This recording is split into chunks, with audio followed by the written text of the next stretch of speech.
The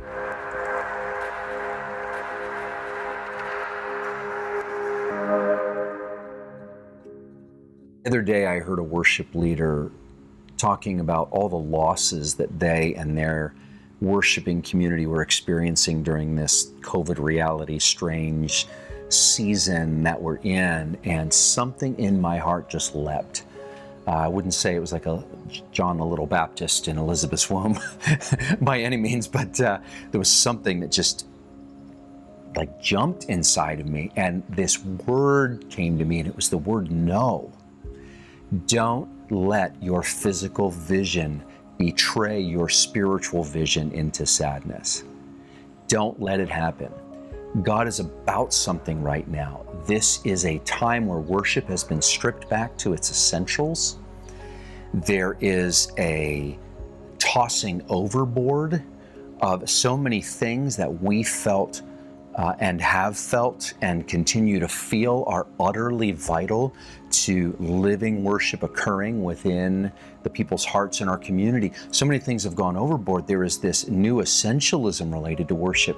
And in those moments, those catalysts that can only come when there are seasons of loss and the field is open, if you will, there are revelations from the Lord, not only as to what worship is and its essential components, but also how to further the plot of the Holy Spirit's work in our communities related to worship. We could have communities that come out of this time more passionately worshiping, more fully engaged than they were going in. And I believe that there aren't simply a few steps to that we can all apply. I think there are some principles we can apply, but those principles largely hover around creativity, innovation, revelation. Holy Spirit, what could I do to partner with what you are doing in the midst of this reality? God is active right now. This did not catch the Lord off guard. This is not a time to pause worships till we get ourselves together and then can really come back together. All those things matter. They're important, but they may not be essential to seeing the church rise in a season like this. And so my prayer is that there are gifts of creativity, gifts of insight, gifts of revelation that God gives to us as worship leaders. And the way we receive those is by leaning in, and instead of, oh, I wish, boy, wasn't it, man, if we could just, I can't wait until if we lose that language and we're saying, thank you, Holy Spirit, for this precious window of time that's opened up. What could we do? What are you doing right now? What part do I have to play?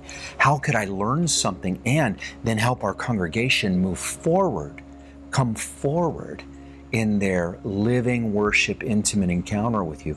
If we start asking those kinds of questions, I believe the Holy Spirit's going to give us revelation, clarity, insight, kairos words for the now that will have implications when we all do come back together, whenever that works and however that works in our communities. So I'm excited about seeing worship leaders start to ask that kind of question, seizing this worship moment as it is. Aslan, there's that image again. Aslan is definitely on the move. Our goal now is to partner with him. Holy Spirit, what are you doing right now? How can I join you in it?